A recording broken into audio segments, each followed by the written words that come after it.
Hi everyone, how are you all doing? Right behind me here is my GPZ 550 project, my Kawasaki GPZ 550 project. I've owned this bike for over 5 years and I started the project around 2 years ago before we lived at this property. Now the reason I've not completed it is because at the time we were doing lots of maintenance on the house and we were building this garage, doing lots of groundwork, so the bike kind of got pushed to one side in storage. Now it's time to complete it, and I'm going to show you some of the footage I recorded when I first started this bike. So I do warn you, it was my first vlog and at the time I did not have a YouTube channel, so don't be laughing. So this is where we are so far with it. The subframe is only tacked welded in at the moment because I don't want to permanently weld it just in case I've got to move anything later on. I made it myself with this pipe bender. I made the pipe bender stand myself. Got that off eBay. It's a great tool actually, only cheap but does the job. Now to remove the seat when the bike's finished, I'm going to mount Zus fasteners underneath here, so all you have to do is quickly clip them off, pull the seat out just like that, and then you've got your, under here you'll have all your electrics and your battery mount, this, that and other, and you can also have some storage space. So this is the subframe so far. Please excuse the welding, it's all tacked in there, nothing's permanent as of yet. I'll show you how the tank comes off.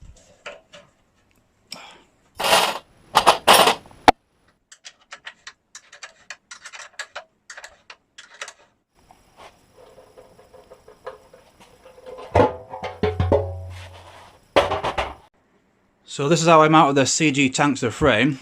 Over here I've got this piece of round bar, drilled a hole, stuck it through there, welded it in. I've got these mounting rubbers. These are actually for CG, so it gives it a nice tight fit when it's on there. And at the back here, the rear mount, if anybody recognises this, it's the original forward tank mounts from the original GPZ tank. And down here I've got a U-nut which is inside there, tack welded in. It's got a thread inside that so it keeps it nice and secure.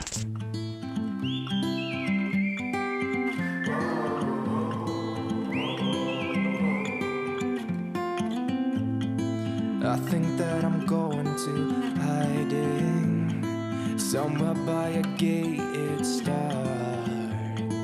Baby, they ain't never gonna find me. I'm a renegade. I could be the one who saved you from this hard place. We could be as one and we'll escape. We could run away, we don't gotta stay. I can feel it, it burns inside me. Take away the pain, we can go insane. I can feel it, it burns inside me. We could run away, we don't gotta stay. I can feel it, it burns inside me. Take away the pain, we can go insane. Trust me, I won't let you down.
Some gates never get to open 'cause it's too late. I could be the one who saves you from this place. Baby, they ain't never gonna find me, find me, find me. Not bad for a first time, eh? Okay, let's take a close look at the bike and see what's been done since then. So we've got the nose cone fitted. I'll show you the brackets I've made for that. And I've got foot pegs on there now, and the subframe, I had some more work done to it. I don't know if I'm going to keep it the way it is at the moment. I might end up making another spar here and bringing that out a little bit more, so it gives some rigidity to the rear end of the subframe, because we don't want any flex in this. I was planning on putting some maybe some twin spars down here just to give it some more strength. The battery box, I've made a battery box for it. Again, I don't know if I'm going to keep that. The foot pegs, so I've kept the original gear selector linkage. I will obviously clean this up and make it look pretty. I've shortened the distance on this, the Selector adjuster rod. The foot pegs are from a CBR 250, as I can remember. No particular reason, it's just that they were available at the time. I may put longer foot pegs on there because they're quite tiny for my feet, for my big feet. The original foot pegs on the GPZ used to come on a big bracket, come out here. Those brackets have been cut off and that's been grinded flush. So where I did these, I drilled 2 holes in the frame and welded some I think it was some nuts in there, or I welded some little collets and tapped the threads out, if I can remember. So you can screw them in, and these spacers bring the pegs away from the frame. The exhausts, I have not done any work on the exhaust yet. I've got the original exhaust for it, but I don't really want to cut them up, as they do fetch quite a bit of money for sale, and original ones are quite possibly hard to find. Most of the GPZs end up with micron exhausts or something equivalent to that. The exhaust shouldn't be a problem. I don't know whether I'm going to bring them down and undersling them, come out here. I think I may bring the exhaust down and shoot them out the back at an angle. Yeah, the tank's from a CG125. I went with a slimline tank, and I do like what you call a peanut style tank. But only concern with this is the gas mileage. I don't know yet how far it will go. I think it's a 9-litre tank, so it's not too bad. It's not incredibly bad. The forks I'm going to keep on there. I may do some modifications and fit some upside down forks. Don't know what yet. Don't know what will fit it. I do have some more bikes at my disposal, so I can do some measurements. I'll show you the brackets on here. These are all handmade from scrap metal. And what you can do with these brackets is you can remove the bullet nose just by taking these bolts out here, and the bullet nose itself will just come away. It is fastened underneath. I've not tidied these brackets up yet, but this will come away, and then the bike will be fully naked, and you will only see these brackets here. Just in case, well, you could change its style. So the speedometer, I've got a rev counter speedometer to go on here. I've not designed the dash as such yet. I did have a clutch lever, but that's gone onto one of the other bikes I've sold. I will get another one.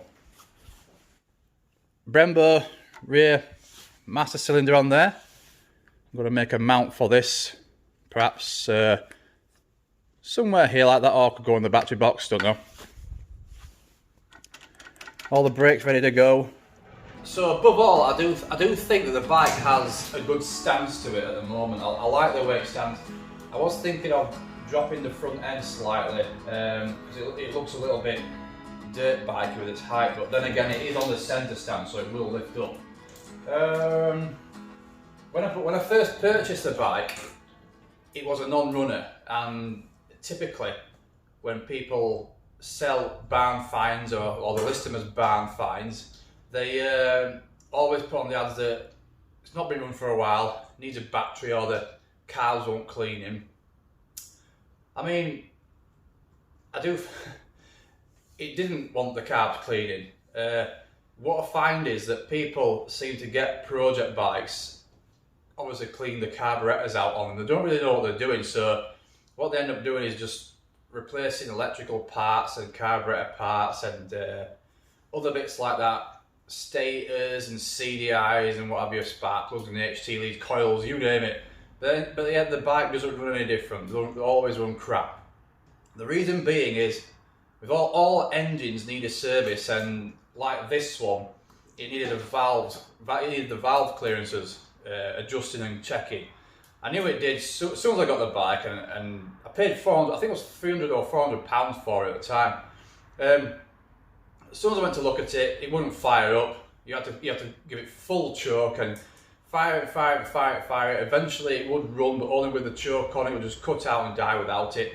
When the engine was warm, the temperature, it would just fire off the button roughly, a bit poorly, but it still wouldn't run fluid. The guy just said that it's been stood in his garage for a long time. He wants a carb clean on it, but I could tell by looking where various parts of it have got greasy handprints and rounded off screws and you name it. It looked like it's been touched. So when I got the bike home, I knew it was a valve clearances. I've worked on lots of basket case bikes before. I got the bike home and just the first thing I did was take the rocker cover off, get top dead centre, and check all the valve clearances. And yeah, I think it was cylinder 2 and 3, which were just fully closed. The inlet valves were just fully closed. Usually cylinder 2 and 3 will be the ones that gets most hottest because they're in the centre. Sometimes if you are tuning carburetors, it may be wise to let the two centre ones run slightly richer, just to keep them cooler than the outer. But I mean, this is a naked bike, so you wouldn't really get that problem because it doesn't have a fairing on it. So I got the valve clearances. I did the valve clearance on the bike, put it back together, and boom, it just fired up off the button instantly.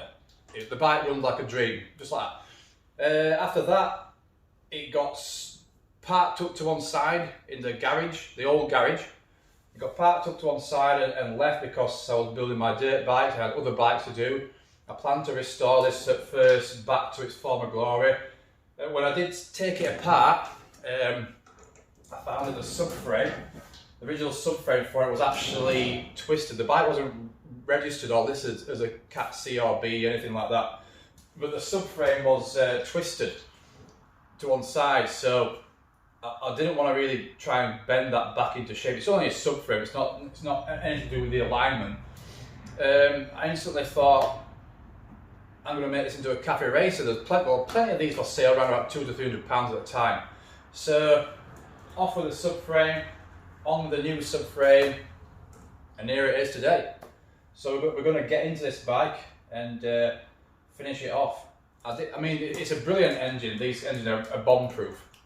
I left the bike for years in the garage. It was covered in all sorts of junk and bike parts and things. I got it out before I started doing the restoration on it. Well, the project Cafe Racer on it. I got it out and then I put a battery on it, put some fuel in it, and it just fired up off the button like it's been run 5 minutes ago.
he just fired up and run, and I couldn't believe it. So really impressed with it. I'm just looking forward to riding it now.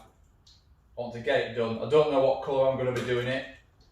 I'm thinking about perhaps some pearl white. I love pearl white. We'll see. We'll see. So long live the GPZ, and let's continue with it. I think what I'm going to do now is I'm going to continue working on the electrics. That's where I got to before, and then I think I need to get the exhaust made. I need to get the exhaust fitted because I can't really go any further. I need to see where the exhausts are going to go. That way I can accommodate the subframe further if I need be. Right.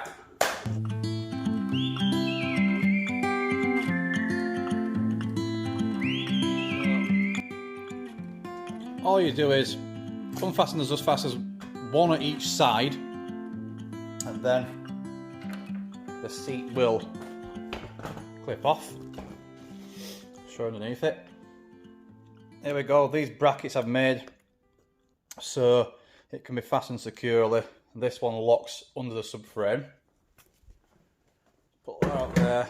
And this is a subframe at the moment, so I'm trying to fit all these electrics and kind of cram them in here. Like I said, I want the bike to be slimline. I don't want electrics on the show if I can help it, but it's pretty difficult when you've got such a naked bike like this. The tank, yeah, the tank's nice and secure. I'm well pleased with that. It's all straight and aligned. I was even thinking of putting perhaps a hinge on the seat, but do I need to? I don't know. Just in case you do take the bike out, because it is going to be for sale, this. Just in case you do take the bike out and you want to get to things under the seat, you don't want to unclip it and put it on the floor.